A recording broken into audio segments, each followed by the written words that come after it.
पहला प्रश्न,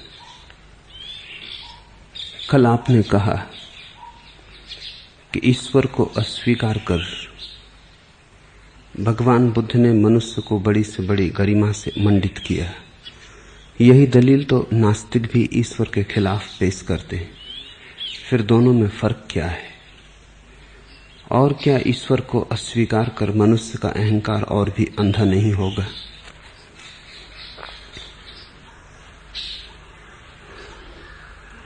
फर्क बारीक है, समझना चाहोगे तो ही समझ सकोगे, सहानुभूतिपूर्वक समझोगे तो ही समझ सकोगे। फर्क मोटा और स्थूल नहीं, इसलिए तो हिंदुओं ने बुद्ध को भी नास्तिक कहा। नास्तिक कह के भी बुद्ध की महिमा को अस्वीकार करना कठिन था, इसलिए अवतार भी स्वीकार किया। फर्क बड़ा बारीक है, मान भी न सके, इनकार भी न कर सके। बुद्ध को स्वीकार भी न कर सके क्योंकि बात प्रगट ही नास्तिकता की मालूम होती है। लेकिन बुद्ध की महिमा को, प्रतिभा को, उनकी गरिमा को, उनके प्रकाश को अस्वीकार भी कैसे करे? हिंदू इतने अंधे भी न थे, तो अवतार भी स्वीकार किया। बड़ी कठिनाई पड़ी होगी हिंदू प्रतिभा को। सदा आसान होता है किसी को स्वीकार कर लेना या अस्वीकार कर देना, लेकिन जब दोनों के बीच में कोई कड़ी आ जाती है जहां अस्वीकार करते भी नहीं बनता, स्वीकार करते भी नहीं बनता, तो उसका अर्थ है कि बड़ी सूक्ष्म बात रही होगी। तय करना मुश्किल था कि बुद्ध हां कहते हैं कि नहीं कहते, और हिंदू जैसी जाति को मुश्किल पड़ा जो कि सूक्ष्म को समझने में सदियों से श्रम कर रही है। नास्तिक जब कहता है ईश्वर नहीं है तो उसे मनुष्य से कोई प्रयोजन नहीं, उसे इतना ही प्रयोजन है कि ईश्वर ना हो, क्योंकि ईश्वर के होने से नियंत्रण पैदा होता है। वासना पर, तृष्णा पर, जीवन की अंधी दौड़ पर स्वच्छंदता नहीं रह जाती। नास्तिक जब कहता है ईश्वर नहीं है तो वो ये कहता है मनुष्य स्वच्छंद है, अब जो करना हो करो, न कोई पाप है न कोई पुण्य है, न कोई नियंता है, न कहीं कोई है जिसके सामने किसी दिन उत्तर देना पड़े। उत्तरदायी होने का कोई सवाल नहीं है। मरने के बाद सभी मिट जाते हैं। चार्वाक ने कहा है, घी भी उधार लेके पी लो, पीने से मत चूको। चुकाना कहां है? चुकाना किसको है? मरने के बाद कोई हिसाब है किसी का? सब मिट्टी में मिल जाते हैं। और धर्म केवल पुरोहितों का पाखंड है, नासमझों को फंसाने को, नासमझों को चूसने को, शोषण करने को। चार्वाक की ये भाषा नास्तिक बार बार बोलते रहे। यही भाषा फिर कार्ल मार्क्स ने बोली कि धर्म अफीम का नशा है, कोई ईश्वर नहीं है। लेकिन जोर ईश्वर के न होने पर है, और ईश्वर नहीं है तो फिर मनुष्य एक पशु है। परमात्मा को काट दो तो मनुष्य पशु हो जाता है। फिर मनुष्य और पशु में फर्क क्या करोगे? फर्क इतना ही है कि पशु अपनी वृत्तियों में जीता है, मनुष्य वृत्तियों के पार उठता है। मगर पार उठने की जगह न रही जब ईश्वर न रहा, आकाश न रहा जहां उड़ सको, फिर जमीन ही रही सरकने को, कीड़े मकोड़ों की तरह। फिर आदमी और कुत्ते में फर्क क्या है? कुत्ता कुत्ता है, आदमी आदमी। अभी फर्क है अगर ईश्वर है। ईश्वर है तो फर्क यह है कि कुत्ता कुत्ता ही रहेगा, आदमी ईश्वर हो सकता है। विकास की संभावना है। जब नास्तिक कहता है ईश्वर नहीं है तो वो ये कहता हो चुकी बकवास, कोई विकास नहीं है, न कोई संभावना है, हमें शांति से जीने दो, हम जो करते हैं हमें करने दो, हटाओ ये पाप पुण्य की बाधा, हम पे शर्तें मत लगाओ, हमारी पाश्विकता को स्वच्छंद होने दो। इसलिए जब नीत्शे ने कहा ईश्वर मर गया है, तो तत्क्षण उसने दूसरा वाक्य भी उसमें जोड़ा कि अब मनुष्य स्वतंत्र है जो करना चाहे। God is dead and now man is free to do whatsoever he likes to do. अब कोई ऊपर कोई आंख देखने वाली नहीं, और कोई नहीं है जिसके सामने तुम्हें खड़े होकर उत्तर देना पड़े। कोई निर्णायक नहीं, तुम अकेले हो। ये आकाश सूना है, घर का कोई मालिक नहीं है, करो जो करना है। नास्तिक का जोर है ईश्वर न हो, ताकि मनुष्य पशु हो सके स्वच्छंदता से। बुद्ध ने भी कहा ईश्वर नहीं है, पर उनका जोर ईश्वर के नहीं होने पर नहीं, उनका जोर मनुष्य के ईश्वर होने पर है। वो ये कहते हैं कि ईश्वर हो कैसे सकता है, मनुष्य ही ईश्वर है। अत्ता ही अत्नो नाथो, ये आदमी ही ईश्वर है, अब तुम और कहां ईश्वर खोजते हो। बुद्ध कहते हैं ये कहीं और खोजना बचने का उपाय है। मत रखो आकाश में ईश्वर, अंतर आकाश में, भीतर तुम्हारे होने में छिपा है। बुद्ध ईश्वर को इंकार करते हैं कि कहीं ऐसा ना हो कि ईश्वर का होना तुम्हारा स्वयं के ईश्वरत्व का इंकार बन जाए। वैसा बन गया है, बन गया था, रोज बनता रहा है। लोग ईश्वर को पूजाते हैं और छुटकारा पा जाते हैं। पूजा छुटकारा है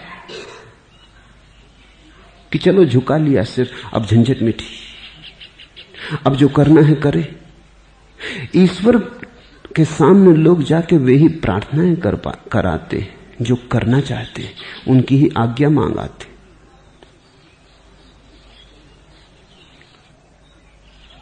हिंसा करनी हो तो हिंसा के लिए आशीर्वाद मांगाते।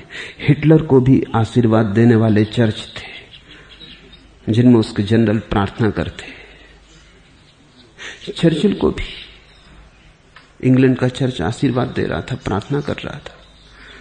भारत और पाकिस्तान में युद्ध हो जाए तो भारत के साधु सन्यासी भी आशीर्वाद देने लगते हैं राज्य को। युद्ध और हिंसा के लिए भी तुम्हारे परमात्मा से तुम प्रार्थना करने लगते हो। तुम्हारा परमात्मा झूठा, तुम्हारी प्रार्थना झूठी। तुम परमात्मा को भी स्वयं को शैतान बनने में सहारा बना लेते हो। जब बुद्ध ने कहा कोई ईश्वर नहीं, तो बुद्ध ने तुमसे प्रार्थना छीनी, परमात्मा नहीं। इसे थोड़ा समझो। बुद्ध ने तुमसे प्रार्थना छीनी कि बहुत हो चुकी बकवास, तुम परमात्मा को अपने ही काम में लगा रहे हो। नास्तिक परमात्मा को हटाना चाहता है ताकि स्वच्छंद हो सके, तुम परमात्मा के आधार पर स्वच्छंद हो रहे हो। क्या क्या नहीं किया आदमी ने परमात्मा के नाम पर, सोचो तो जरा। ऐसा क्या है जो आस्तिकों ने नहीं किया परमात्मा के नाम पर? अगर गौर से देखोगे तो नास्तिकों के नाम पर पापों की कथा बहुत कम है। उन्होंने घी उधार मांग के पी लिया होगा, लेकिन यह भी कोई बड़ा पाप हुआ। लोगों को आग में तो नहीं जलाया, उन्होंने मजा मौज कर लिया होगा, नाच लिए होंगे शराब पी के। जरा आस्तिकों के पाप का तो हिसाब रखो। मुसलमानों ने कितने ईसाई मारे, कितने हिंदू मारे, ईसाइयों ने कितने मुसलमान मारे। हिंदू कैसे आग से भर जाते जब मारने का ज्वार आता है, कैसे अंधे हो जाते। मंदिर मस्जिद ने लड़ाया आदमी को, मंदिर मस्जिद ने जोड़ा कहां?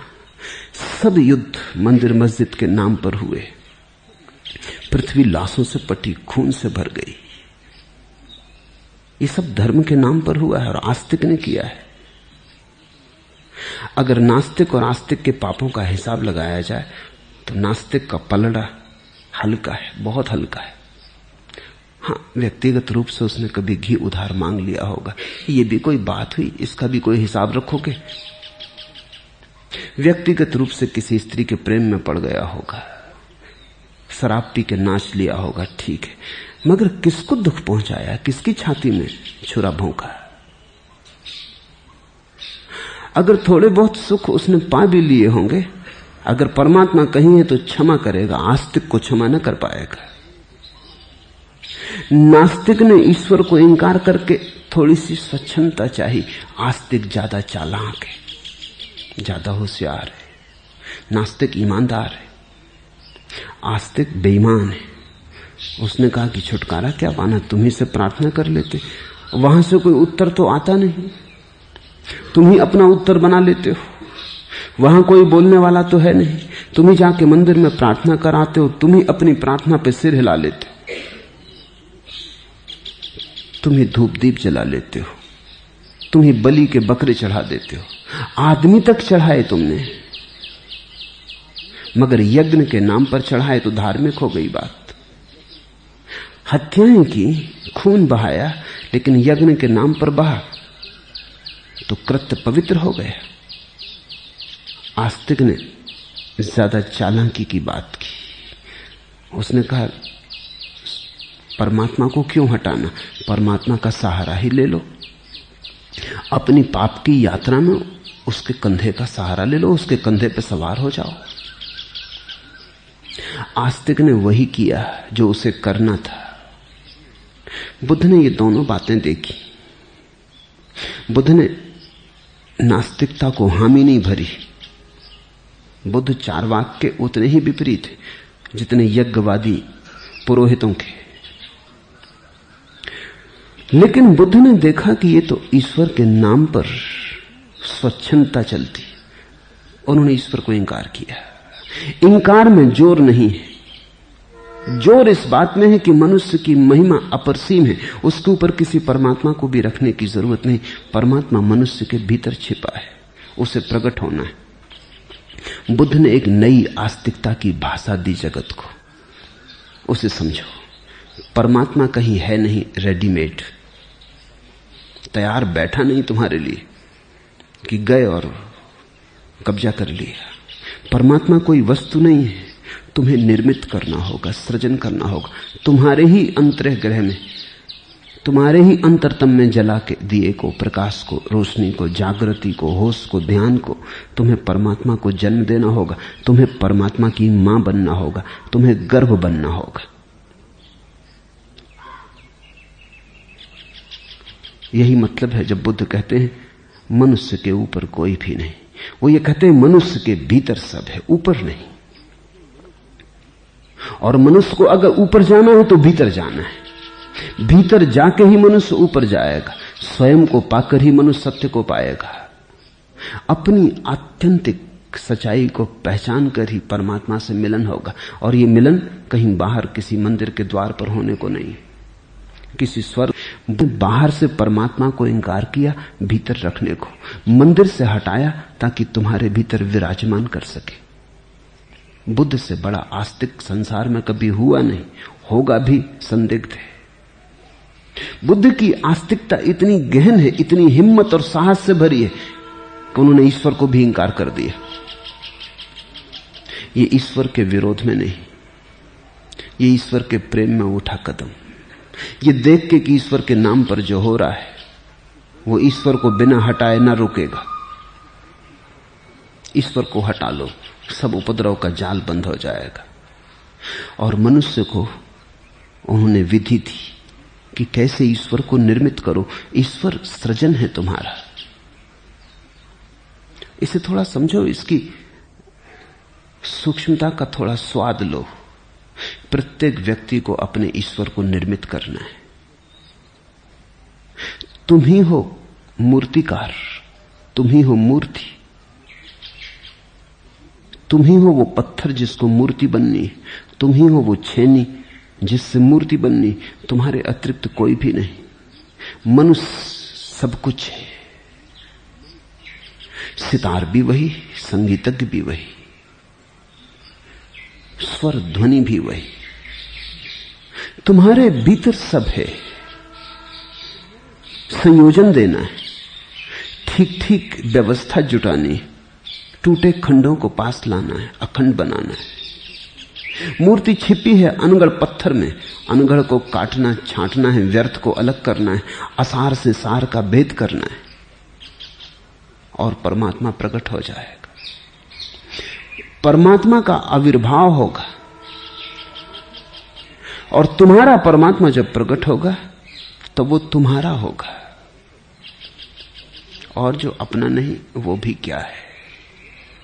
वो तुम्हारी ही श्वासों में रमा होगा, वो तुम्हारे ही हृदय की धक-धक होगा, वो तुम्हारे ही प्राणों की ज्योति होगा। जो अपना है वही स्थिर है। अगर तुमने परमात्मा को दूसरे की तरह पा लिया, छूट जाएगा। सब दूसरे छूट जाते हैं, सिर्फ अपना होना नहीं छूटता। इसलिए बुद्ध कहते हैं अपने को ही पा लेना, बस एकमात्र पा लेना है। धन पालोगे छूट जाएगा, मंदिर मकान बना लोगे छूट जाएगा, यश प्रतिष्ठा छूट जाएगी, सब छूट जाएगा। इसी तरह तुमने अगर परमात्मा को भी पर की तरह पाया, दूसरे की तरह पाया, छूट जाएगा। जो पर है वो तुम्हारा स्वभाव नहीं हो सकता। बुद्ध ने परमात्मा को तुम्हारा स्वभाव कहा।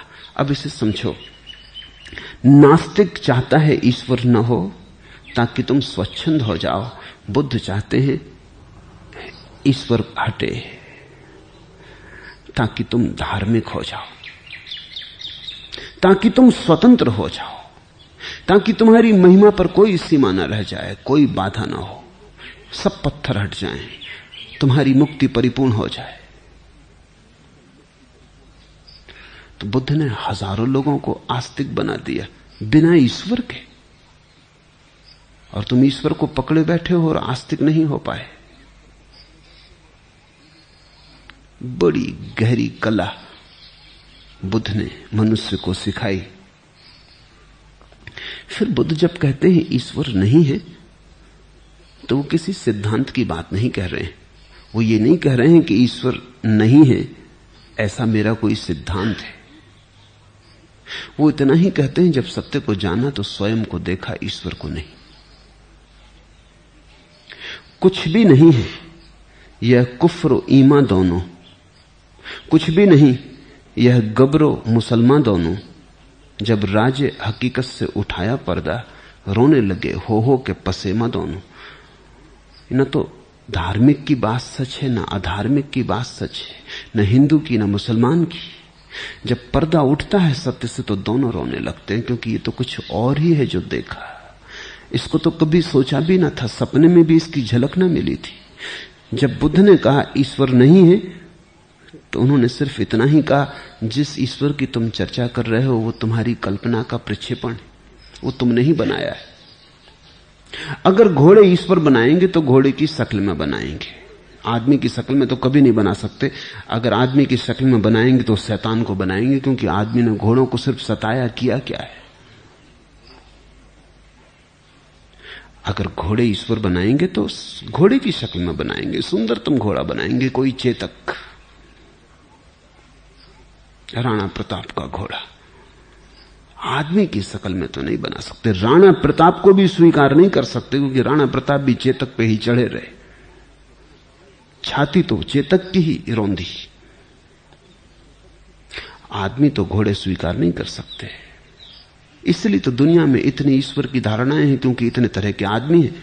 अब तुम अगर कहो निग्रो से कि तू गोरे भगवान को बना ले, कैसे बनाएगा? गोरा शैतान हो सकता है, भगवान कैसे हो सकता है? गोरे ने सिर्फ सताया, छाती पे चढ़ा रहा। निग्रो तो काला ही भगवान बनाएगा। गोरा तो नहीं बना सकता। जरा गोरे से कहो कि काला भगवान बना लो, वो सोच भी नहीं सकता। निग्रो को तो पास नहीं बैठने देता, काले भगवान के चरण छुएगा।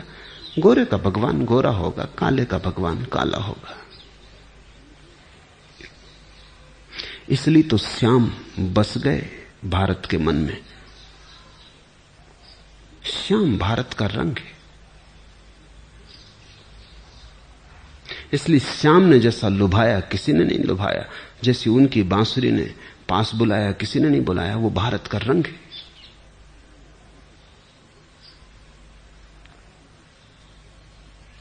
वो हमसे मेल खाता, तालमेल खाता। प्रत्येक जाति अपनी ही शक्ल में तो अपने भगवान को बनाती। चीनी से कहो कि तुम जरा लंबी नाक वाले भगवान को बना लो, नहीं बना सकता, चपटी ही नाक होगी, गाल की हड्डियां उठी हुई होंगी। चीनी का भगवान चीनी होने को है। इसे तुम जरा गौर से देखो तो तुम्हें यह समझ में आ जाएगी कि हमारा भगवान हमारी ही कल्पना का विस्तार है। उसे हम अपने ही रंग रूप में बनाते हैं। वो हमारी ही सुंदरतम छवि है। जैसा हम चाहते कि हम होते वैसा हमारा भगवान होता है।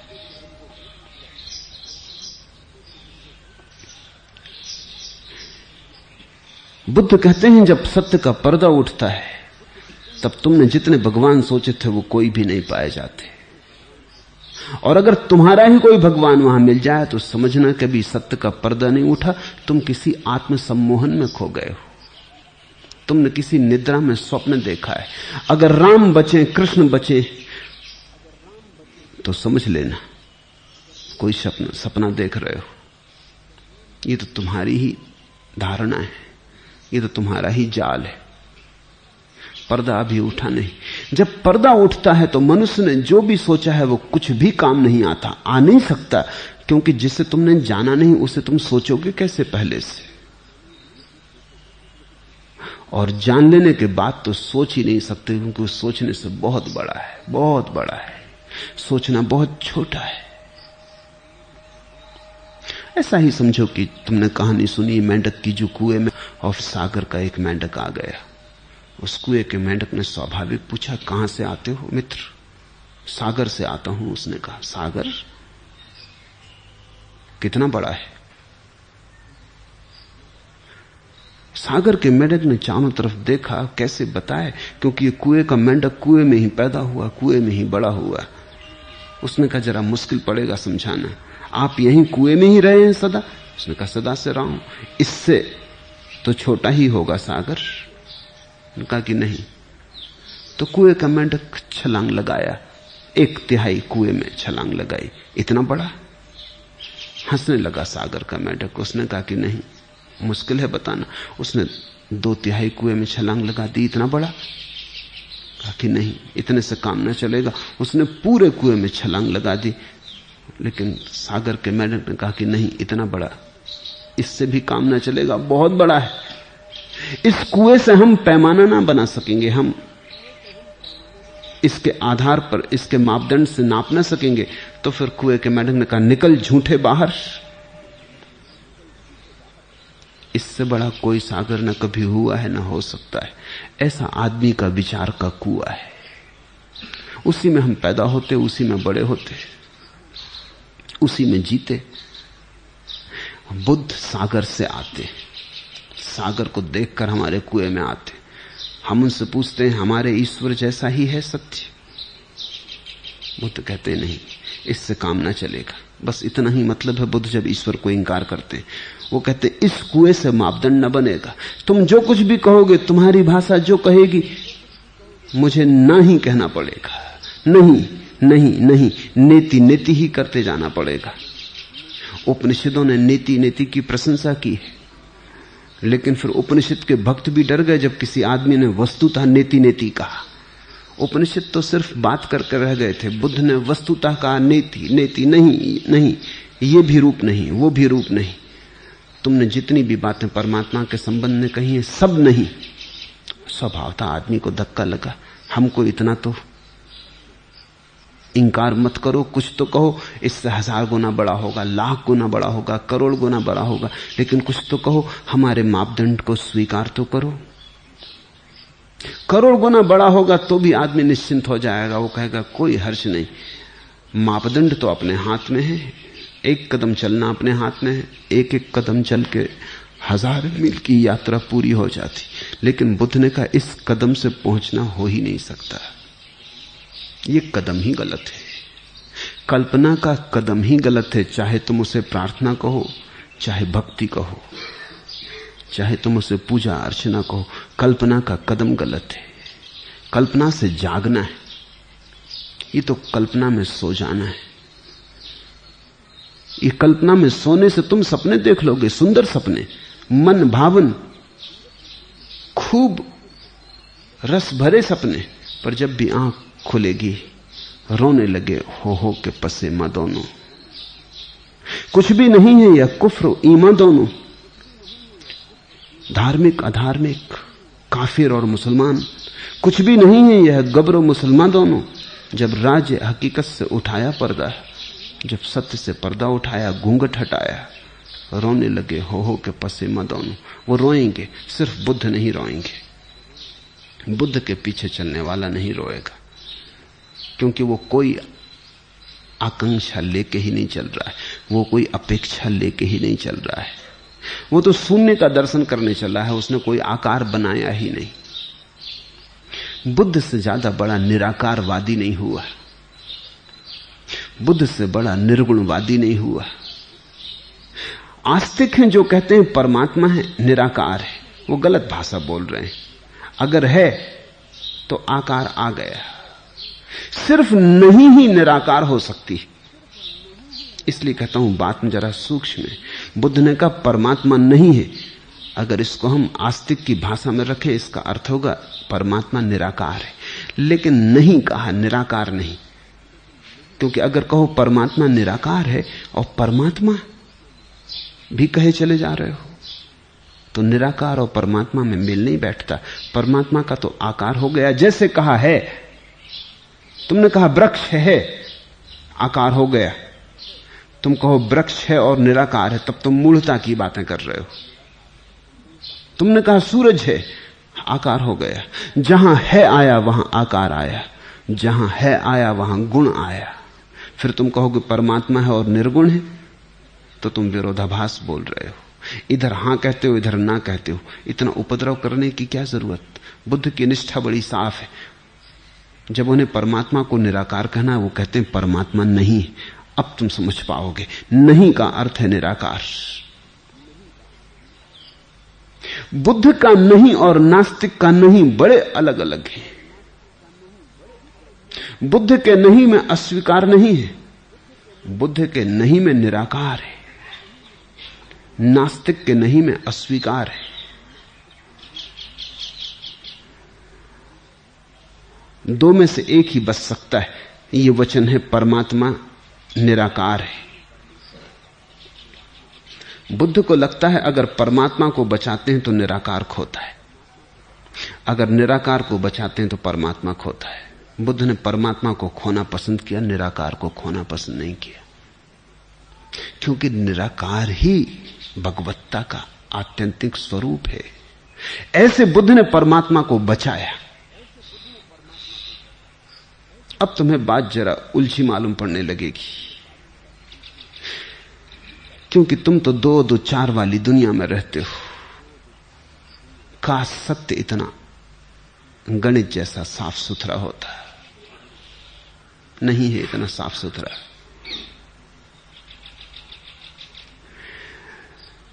बुद्ध ने निराकार की घोषणा की है। न बुद्ध के अनुयायी समझ सके, न बुद्ध के विरोधी समझ सके ठीक ठीक ये आदमी क्या कह रहा है। बुद्ध सिर्फ नेति नेति की भाषा बोल रहे थे।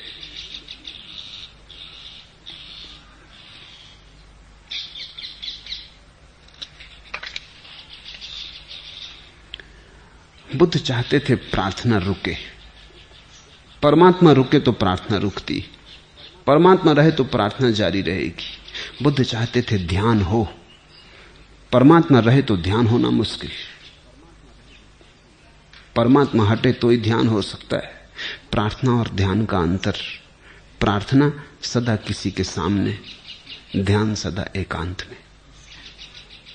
प्रार्थना में हाथ जुड़े हैं किसी के चरणों में, ध्यान में कोई भी नहीं, अकेले अकेले तुम हो, परम एकाकी तुम हो, शुद्ध एकांत है, कोई भी नहीं और कोई विचार नहीं, कोई तरंग नहीं। अगर परमात्मा का भी विचार है तो बुद्ध कहते हैं ध्यान खंडित हो गया। मेरे पास लोग आते हैं, वो पूछते हैं आप कहते हैं ध्यान करें, किस पर ध्यान करें? ये प्रार्थना की बात पूछ रहे हैं, ये ध्यान समझे ही नहीं। किस पर? तो तुम प्रार्थना की पूछ रहे हो, तुम पूछ रहे हो किसकी प्रार्थना करें। माना अगर प्रार्थना की मैं कहता तो मुझे बताना चाहिए किसके सामने प्रार्थना करो, किसकी प्रार्थना करो। ध्यान का अर्थ ही बड़ा अलग है। ध्यान का अर्थ है बस तुम अकेले रह जाओ, वहां कोई भी ना हो।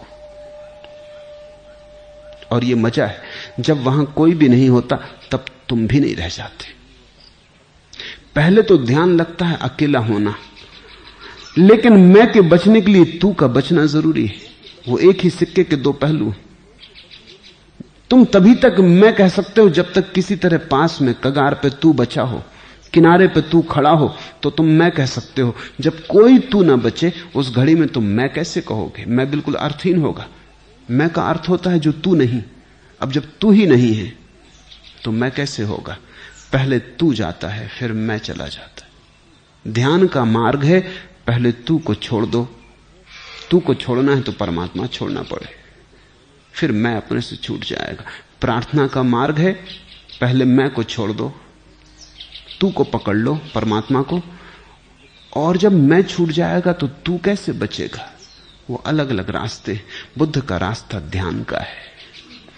किब्र आई तेरी बदनाम हुई जाती है, बंदगी तुझ पे एक इल्जाम हुई जाती है। ए दुआ मांगने वाले तेरे हरदम की दुआ अब खुदा के लिए दुश्मन हुई जाती है। प्रार्थना, पूजा आदमी किए चला जाता है। यह आदमी की पूजा और प्रार्थना, आदमी की ही पूजा और प्रार्थना है। तुम कहते हो परमात्मा की पूजा करने गए थे, गए तो तुम थे। पूजा तुम्हारी ही होगी, तुमसे होगी, तुम्हारी होगी। तुम्हारा गुणधर्म तुम्हारी पूजा पर फैल जाएगा। तुम्हारी बीमारी के रोगाणु तुम्हारी पूजा में होंगे। तुम्हारी पूजा तुम्हारी पूजा है। तुम मंदिर तक अपने रोगाणु छोड़ आए। तुम जरा अपनी पूजा को भी देखो। तुम पूजा में मांगोगे क्या? तुम प्रार्थना में करोगे क्या? तुम वही करोगे जो तुम हो। स्वयं से अन्यथा तो कुछ किया नहीं जा सकता। परमात्मा के सामने जब तुम हाथ फैलाते तुम मांगते क्या हो? संसार ही मांगते हो। तुम्हारे हाथ ही संसारी है। तुम जब परमात्मा की प्रार्थना करने लगते हो तुम्हारी प्रार्थना खुशामद जैसी होती, इसलिए तो प्रार्थना को स्तुति कहते कि तू महान है, कि तू पतित पावन है। ये तुम किस पे मक्खन लगा रहे हो? तुमने मक्खन लगाना सीखा संसार में। यहां तुमने देखे लोग जिनके अहंकार को जरा फुसलाओ, मक्खन लगाओ, मालिश करो, फिर जो भी तुम करवाना चाहो करवा लो। गधों को घोड़े कहो, वो प्रसन्न हो जाते।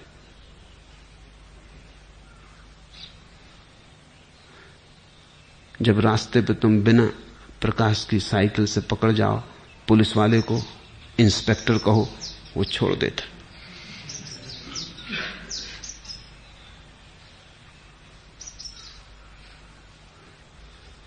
वही आदमी भगवान की खुशामद कर रहा है। वो सोचता है कि ठीक है, समझा बुझा लेंगे, लेकिन असली मनसा उसकी थोड़ी देर बाद जाहिर होती। वो कहता नौकरी नहीं मिल रही।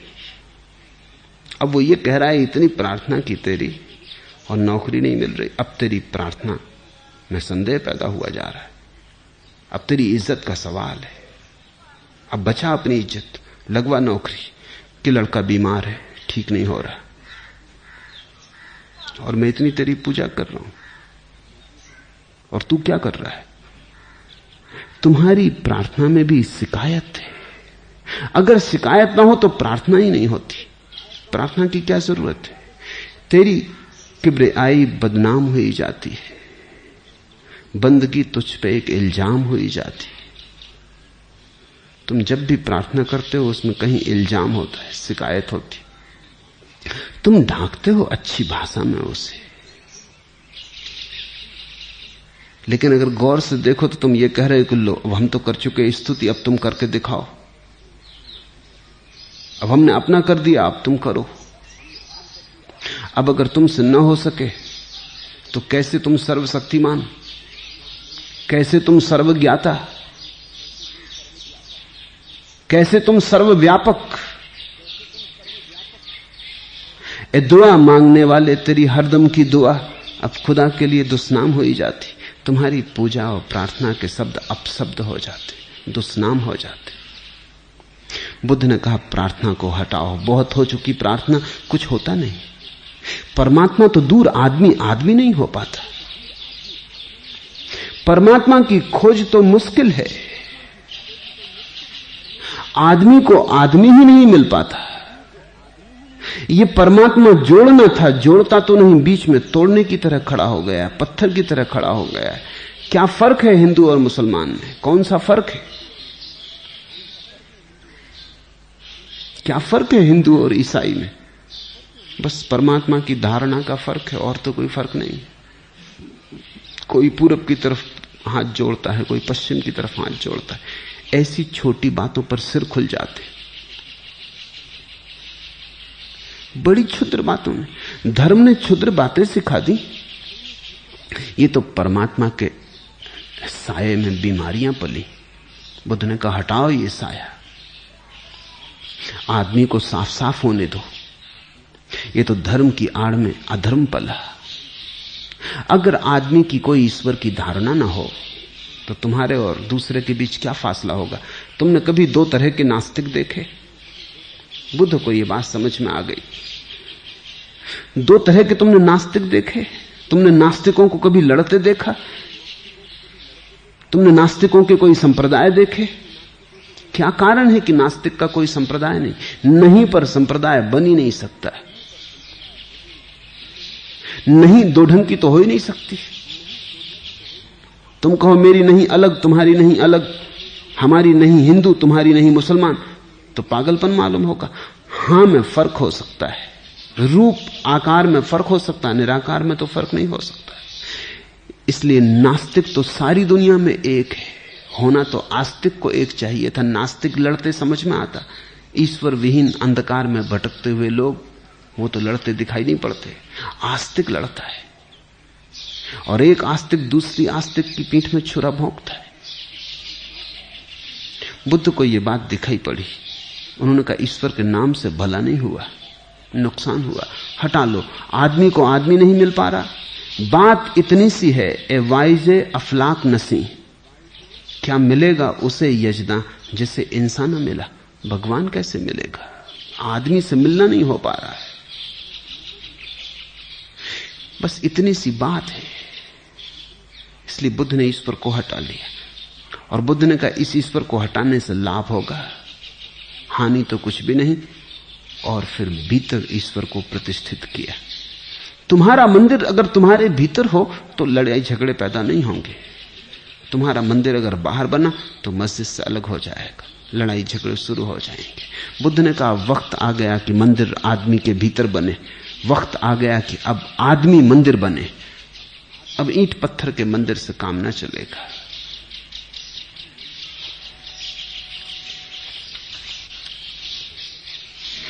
आपने कल कहा कि ईश्वर को अस्वीकार कर भगवान बुद्ध ने मनुष्य को बड़ी से बड़ी गरिमा से मंडित किया। निश्चित ही मनुष्य को भगवान बनाया।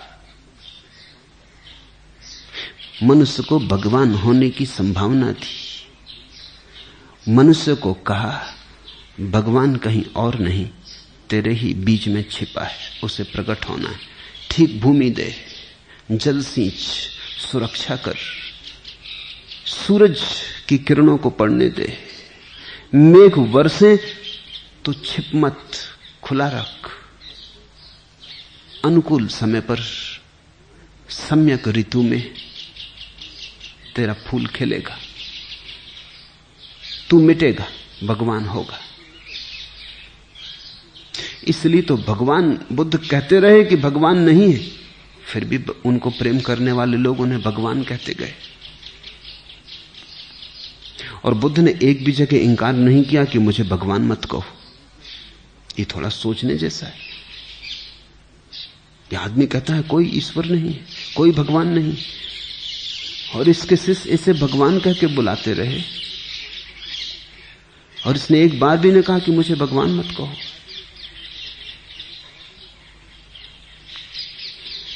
बुद्ध ने भगवान को मनुष्य की अंतिम संभावना बनाया। वो मनुष्य का पूरा खिल जाना है, मनुष्य का प्रफुल्ल हो जाना है। छिपाओ मत आड़ों में, चली इस चमन में आंधियां कि जमीन ताबा फलक गई। मैं वह बदनसीब गुबार हूं जो एक आस्था में छिपा रहा। जब आंधियां आती हैं, और ऐसी आंधियां आती हैं, बुद्ध ऐसी ही आंधी है, जबकि जमीन आकाश को छू लेती। चली इस चमन में आंधियां कि जमीन ताबा फलक गई। ऐसे तूफान उठा, ऐसा बवंडर उठा कि जमीन की धूल आकाश को छू ली।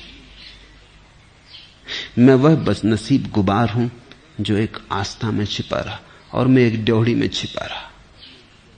एक जरा सी धूल का टुकड़ा सीढ़ी की आड़ में पड़ा रहा, आंधी से बचा लिया। जब बुद्ध जैसा व्यक्ति पृथ्वी पर आता है तो आंधी लेके आता है। उसके साथ तुम आकाश में उठ सकते थे, लेकिन बहुत थोड़े लोगों ने उस आंधी के प्रति अपने को खुला छोड़ा। और जब आंधी आती है तो तुम्हारी सब धारणाओं को तोड़ जाती है। आंधी तुम्हारी धारणाओं की फिक्र करती, तुम्हारे घरगुलों की, तुमने रेत के जो घर बना रखे उनकी चिंता करती। आंधी आती सब पहुंच जाती। आंधी ही क्या जो तुम्हारे रेत के घरगुले न मिटा पाए, हिंदू मुसलमान ईसाई सबको पहुंच जाती। जब आंधी आती है तो वेद कुरान बाइबल सबको उड़ा जाती है। जब आंधी आती तो सिर्फ थोड़े से हिम्मतवर उस आंधी के ऊपर सवार हो जाते हैं और आकाश को छू लेते। बुद्ध ने ईश्वर को इंकार किया ताकि तुम ईश्वर हो सको। बुद्ध ने ईश्वर की बात नहीं उठाई। बात क्या करनी है? होने की बात है, करने की थोड़ी बात है। होकर देख लो। बुद्ध ने द्वार खोला और कहा आओ भगवान होकर देख लो, आओ आकाश होकर देख लो। बात कब तक करते रहोगे? बहुत हो चुकी बात। यही मैं तुमसे कहता हूं, न भगवान की पूजा की जरूरत है, न भगवान का गुणगान करने की जरूरत है। कितना तो कर चुके, कब समझोगे? द्वार खोलता हूं, आओ भगवान ही हो जाओ। इससे कम पे राजी भी क्या होना है? क्या गिड़गिड़ाए चले जाना? उठो, अपनी गरिमा को संभालो। उठो, अपनी गरिमा की अभिव्यक्ति करो। उठो, अभिव्यंजना होने दो। डर स्वाभाविक है। प्रश्न में पूछा गया है कि यही दलील तो नास्तिक भी ईश्वर के खिलाफ पेश करते। दलील के शब्द यही होंगे, दलील यही नहीं। शब्दों पे मत जाओ। शब्द तो कभी कभी एक ही जैसे होते हैं, फिर भी अर्थ अलग हो जाता है। प्रेम में वही शब्द कहा जा सकता है, क्रोध में वही शब्द कहा जा सकता है, प्रशंसा में वही शब्द कहा जा सकता है, निंदा में वही शब्द कहा जा सकता है, सच्चाई से वही शब्द कहा जा सकता है, व्यंग में वही शब्द कहा जा सकता है। शब्द पर मत जाओ। मूढ़ों को भी महापंडित कहते हैं।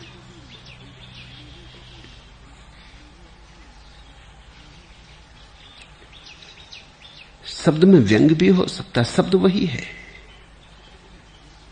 शब्द पर मत जाओ, थोड़ा झांक कर देखो, शब्द में अर्थ को तलाशो।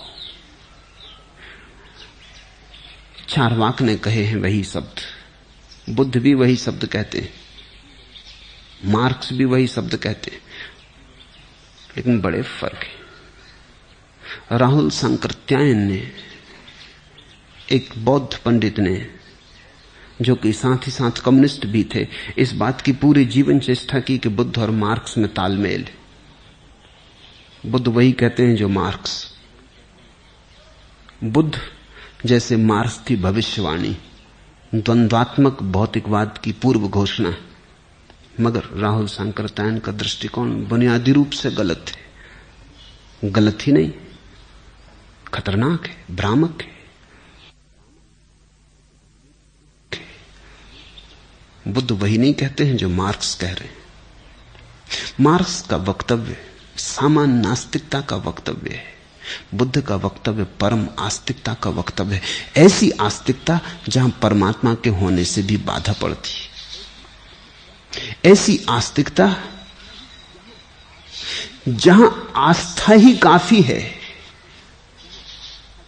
जहां आस्था के लिए कोई सीढ़ी नहीं चाहिए, इसे ख्याल में लो। अगर तुम परमात्मा है इसलिए झुकते हो तो तुम्हारा झुकना पूरा नहीं। अगर परमात्मा ना होगा तो फिर तुम ना झुकोगे। अगर परमात्मा है इसलिए झुकते हो तो तुम्हारा झुकना वास्तविक नहीं। ये ऐसे हुआ कि रास्ते से निकलते थे, देखा पुलिस वाला नहीं है, तो तुमने कार जहां चाहे वहां मोड़ दी। पुलिस वाला होता तो तुम बाएं चलते, पुलिस वाला नहीं तो जहां चाहे वहां मोड़ दी। मेरे एक मित्र हैं, कवि हैं, इंग्लैंड में कुछ शोधकारी करते थे। एक रात किसी मेहमान के घर से लौटते थे, टैक्सी में, 2 बजे रात की बात, सर्द रात, बर्फ पड़ रही, राहों पर कोई नहीं, दूर दूर तक सब निर्जन। लेकिन वो टैक्सी ड्राइवर एक चौराहे पे आकर रुक गया, क्योंकि अभी प्रकाश की बत्ती रुकने को कह रही। तो मेरे मित्र ने कहा, यहां रुकने की क्या जरूरत है, ठुठरे जा रहे हैं, चलो भी। न कोई पुलिस वाला है, न कोई देखने वाला है, न कोई है जिससे कि टक्कर हो जाए। उस टैक्सी वाले ने कहा, फिर आप कोई और टैक्सी पकड़ लें। ये सवाल पुलिस वाले का नहीं, निष्ठा का है। ये सवाल इसका नहीं है कि कोई है या नहीं, नियम का है। तुम अगर परमात्मा के कारण नैतिक हो, तुम्हारी नीति बड़ी कमजोर है, लचर है। तुम अगर नैतिक हो, परमात्मा हो या ना हो, तो तुम्हारी नीति बहुमूल्य है। मजनू है मगर ख्वाहिश से लैला नहीं करते। हम इश्क तो करते हैं, तमन्ना नहीं करते। बुद्ध ने आस्था दी, आस्था के लिए कोई जगह ना दी जहां तुम जगह पर रख लो उसे। बुद्ध ने सिर्फ आस्था का शुद्ध भाव दिया। श्रद्धा दी, श्रद्धा के लिए कोई आधार ना दिया, निराधार श्रद्धा दी। बुद्ध ने कहा, झुको तो जरूर, लेकिन कोई है नहीं जिसके लिए झुको, झुकने में मजा है। बुद्ध ने कहा, झुकना इतना अहोभाव है, झुकना इतना परम आनंद है कि झुको। ये मत पूछो किसके लिए झुकते हो। अगर तुम किसी के लिए झुकते हो तो तुमने झुकने का मजा जाना ही ना, स्वाद ना जाना। झुकना अपने आप में इतना पर्याप्त है, अब और किसी सहारे की जरूरत नहीं। सहारा क्यों मांगते हो, नाचो। इसका अर्थ ठीक से समझना। इसका अर्थ हुआ कि बुद्ध ने साधन को साध्य बना दिया। बुद्ध ने कहा, मार्ग ही मंजिल है, यात्रा ही गंतव्य है। खोजी में ही खोज का आखिरी बिंदु छिपा है, कहीं और नहीं। यही क्षण शाश्वत है, सनातन है। बुद्ध अपने को क्षणवादी कहते थे। वो कहते थे, क्षण ही बस है, अगले क्षण को मत मांगो। ये क्षण काफी है, इस क्षण का आनंद काफी है, इस क्षण का नृत्य संगीत काफी है। तुम इसको जियो, भोगो। कठिन है, क्योंकि हमें लगता है कि बिना सहारे हम कैसे चलेंगे। हालांकि तुम बिना सहारे ही चलते रहे हो। सहारा सिर्फ भ्रांति है। बुद्ध ने सिर्फ भ्रांति छीनी है तुमसे। और अगर एक बार भ्रांति गिर जाए तो तुम्हें अपने पैरों पर भरोसा आ जाए, और अपने पे भरोसा आया तो परमात्मा पे भरोसा। ऐसा समझो, जिसे अपने पे भरोसा ना आया उसे कैसे परमात्मा पे भरोसा आएगा। जिसने अभी अपने पर भी भरोसा नहीं लाया, वो जिस पे भी भरोसा लाएगा उस पर भी संदेह बना रहेगा।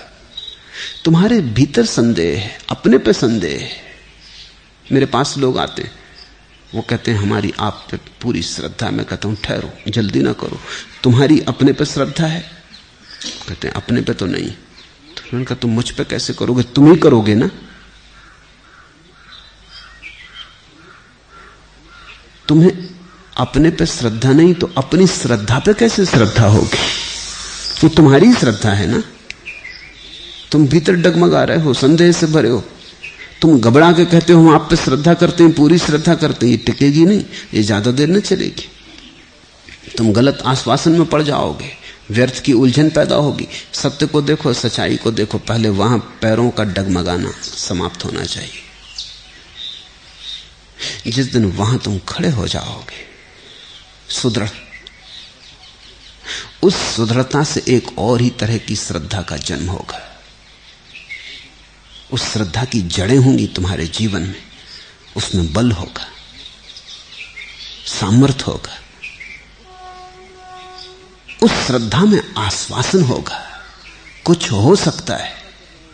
अभी तुम जो श्रद्धा कर रहे हो, कहते हो मैं सब आपके ऊपर छोड़ता हूं, मेरी आप पे बड़ी श्रद्धा है, तुम आज नहीं कल मुझे दोष दोगे, तुम कहोगे हमने तो सब छोड़ दिया था, कुछ हुआ नहीं, आपने कुछ किया नहीं। तुम छोड़ कैसे सकते हो? पूरा छोड़ने के लिए तो पूरी श्रद्धा चाहिए हो। मजा यह है जिसको अपने पे पूरी श्रद्धा है, छोड़ने की कोई जरूरत नहीं है। जहां श्रद्धा है वहीं सत्य के सुमन खिलने लगते हैं।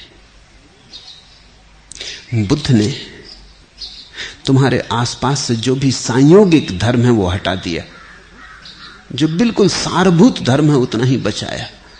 उन्होंने जो भी अनावश्यक था वो हटा दिया। उन्होंने कहा अनावश्यक का जंगल खड़ा हो गया है, उसमें तुम भटके चले जा रहे हो।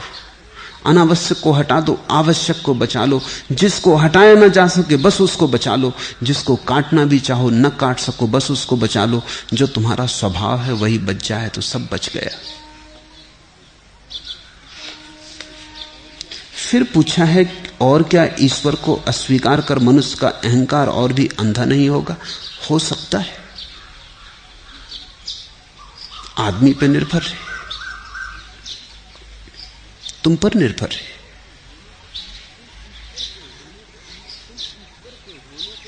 तुम ईश्वर के होने को अहंकार बना सकते हो, तो ईश्वर के न होने को तो बना ही सकते हो।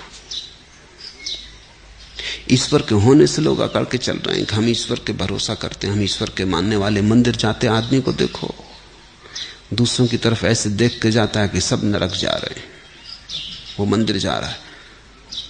कहते हैं मोहम्मद एक युवक को लेकर मस्जिद गए, जब नमाज पढ़ के वापस लौटने लगे, अभी लोग सोए थे, गर्मी के दिन थे, रात देर तक ना सो सके थे, लोग बिस्तरों पे पड़े थे राह पर।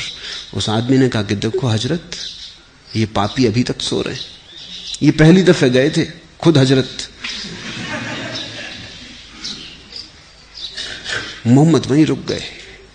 उन्होंने कहा ये मुझसे भूल हो गई कि मैं तुझे मस्जिद ले गया, तेरी नमाज तो बेकार गई, मेरी नमाज खराब हो गई, मुझे फिर जाना पड़ेगा। उस युवक ने पूछा मतलब? का मतलब ये कि तू सोया रहता जैसा तू रोज सोया रहता था, तो कम से कम इन लोगों को पापी तो नहीं समझता था। आज तूने एक दफा नमाज क्या पढ़ ली, सारा जगत पापी हो गया। तू मुझे छोड़, हाथ जोड़े तेरे, अब कल से मत उठना। कम से कम और लोग पापी तो नहीं दिखाई पड़ते थे, ये तो बड़ा अहंकार हो गया। मोहम्मद कहते हैं वापस गए, रोए, फिर से प्रार्थना की, कहा मुझे क्षमा कर दो, इस गलत आदमी को मैं उठा लाया। मैंने तो सोचा था प्रार्थना में डूबेगा, ये तो अहंकार में डूब गया। तो तुम भगवान से जब अहंकार में डूब गए, ठीक है, प्रश्न बिल्कुल ठीक है, भगवान ना होगा तो कहीं और अहंकार में ना डूब जाओ। तुम पर निर्भर है। तुम औषधि को जहर बना लेते हो, चाहो तो जहर औषधि हो जाती, सब तुम पर निर्भर है। मैंने सुना एक आदमी मरना चाहता था, तो रात जहर खरीद के आ गया, पी लिया जहर, चिट्ठी लिख के टेबल पर रख दी कि मैं मर रहा हूं, क्षमा किया जाऊं, जो भला बुरा किसी से कहा हो माफ कर देना। सुबह घर के लोग इकट्ठे हुए, देखा चिट्ठी रखी है, छाती पीट पीट कर रोने लगे। उनकी रोने की आवाज सुनी, वो आदमी जग गया। तो पहले तो लोगों ने उसकी काफी लानत मलामत की कि तुमने क्या करने की सोची।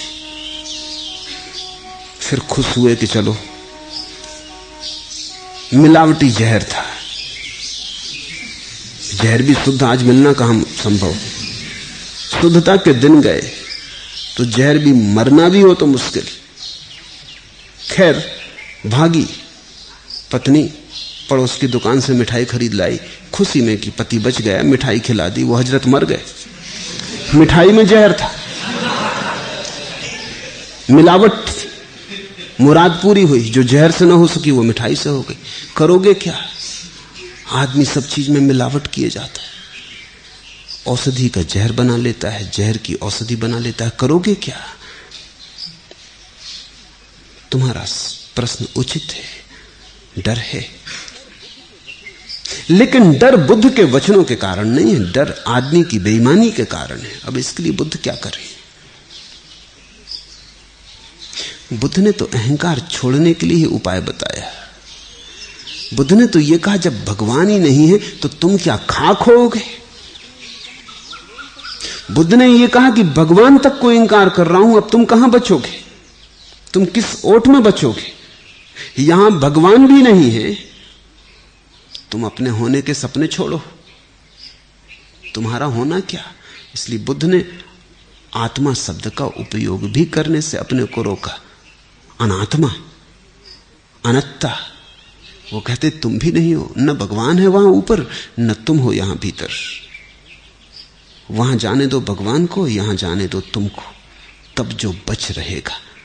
बुद्ध उसकी कोई बात नहीं करते, वो कहते उसका तो स्वाद ही लो, जो बच रहेगा। वहां तू ना रहे, भगवान ना रहे, यहां मैं ना रहे, भक्त ना रहे, ये मैं तू का झमेला ना रहे, फिर जो बच रहेगा वही निर्वाण है। वो परम शून्य अवस्था जहां कोई शब्द नहीं उठता, कोई तरंग नहीं उठती, वो परम निर्विकार दशा, वही समाधि। बुद्ध ने तो अहंकार से छुटकारे के लिए ही कहा। बुद्ध ने तो कहा कि तुम्हारा अहंकार अगर भगवान के साथ बंध जाए तो वो ऐसे ही है जैसे कि अपने डब्बे को रेलगाड़ी के पीछे जोड़ दिया। डब्बा शायद अपने आप ना भी चल पाता, भगवान के नाम से चलेगा। वो तो ऐसे ही है जैसे कि कार बिगड़ जाती तो बस के साथ अटका दी। तुम्हारा अहंकार तो जगह जगह अटकता है, टूट फूट जाता है, छोटा है, बड़ा छोटा है, उसको महा अहंकार के साथ जोड़ दिया, भगवान के साथ, फिर तुम उसके ईंधन से चलने लगे। बुद्ध ने कहा छोड़ो, वो भी नहीं है, तुम भी नहीं हो। यहां होना असत्य है, यहां न होना सत्य है, यहां है झूठा है, यहां नहीं सत्य है, यहां आकार भ्रांति है, निराकार यथार्थ है। इसलिए बुद्ध शून्यवादी नहीं। अगर तुम बुद्ध को समझोगे तो अहंकार को बचने का कोई उपाय नहीं।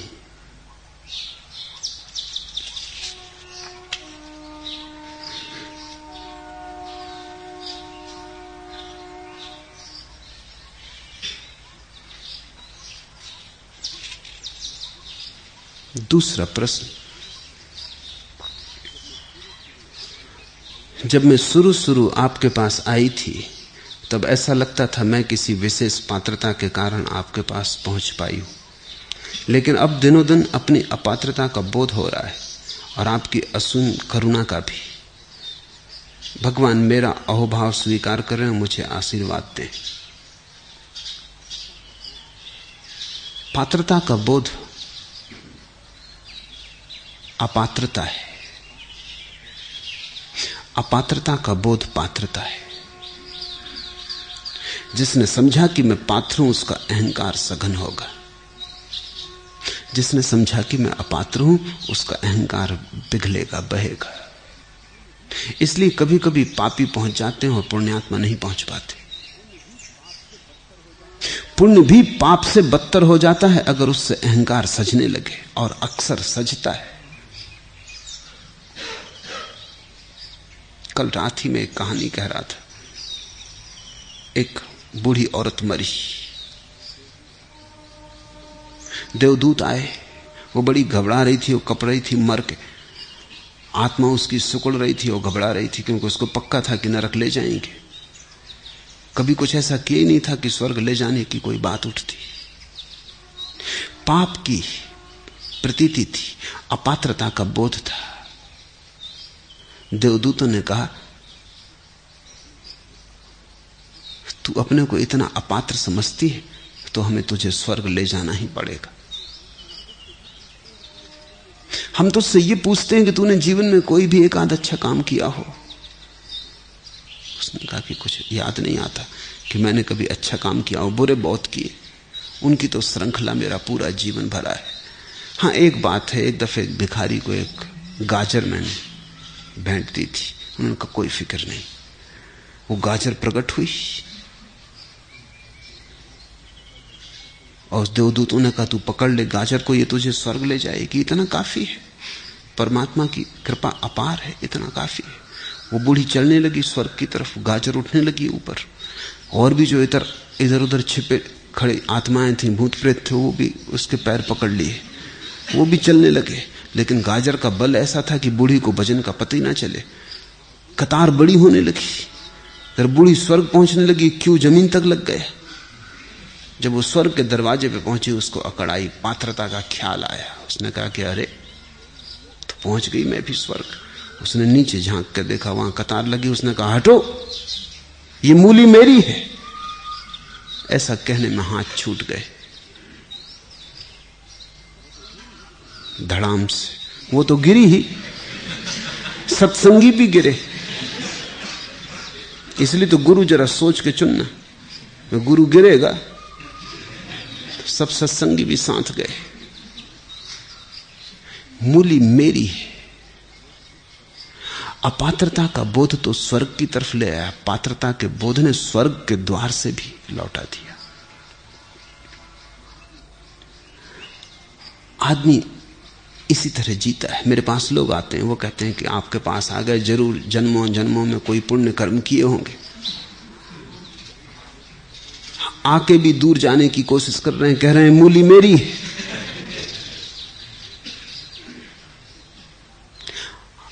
आके भी अहंकार को भर रहे हैं, पर अनजाने चल रहा है ये सब खेल। ये होश में नहीं हो रहा, नहीं तो कौन करे। ये बेहोशी में चल रहा है। शराब पिए, अहंकार शराब है।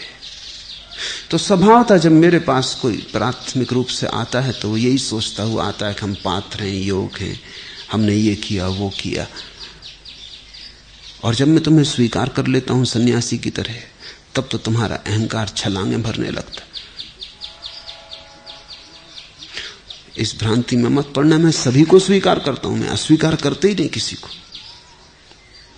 इसलिए पात्रता अपात्रता का भेद ही मत करना। तुम ये मत सोचना कि तुमको स्वीकार किया है, जो भी आता है उसी को स्वीकार करता हूं, इसलिए इस हिसाब में तो पढ़ना ही मत। हाँ, और हैं गुरु जो कहते हैं पहले पात्र होना चाहिए। मैं तुम्हें स्वीकार करता हूं, पात्रता अपात्रता का हिसाब ही नहीं रखता। मेरा कोई गणित नहीं, मैं कोई व्यवसायी नहीं हूं, कोई सौदा नहीं है। तुम आ गए काफी।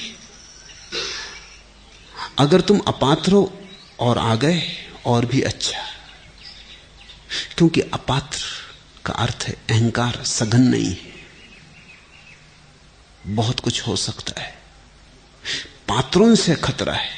तो मेरे पास कोई आ जाते हैं, वो कहते हैं कि हम 20 साल से हठ योग कर रहे हैं, कोई कहता है हम उपवास कर रहे हैं, प्राणायाम कर रहे हैं, तो उनकी आंखों में देखता हूं कि पात्रता बहुत घनी, मुझसे संबंध ना हो पाएगा। उनकी मूली बड़ी और उनका भाव भारी, वो इस द्वार से खाली लौट जाएंगे। मेरे पास आने का एक ही उपाय है, और वो यही है कि तुम समझना शुरू करो कि तुम नहीं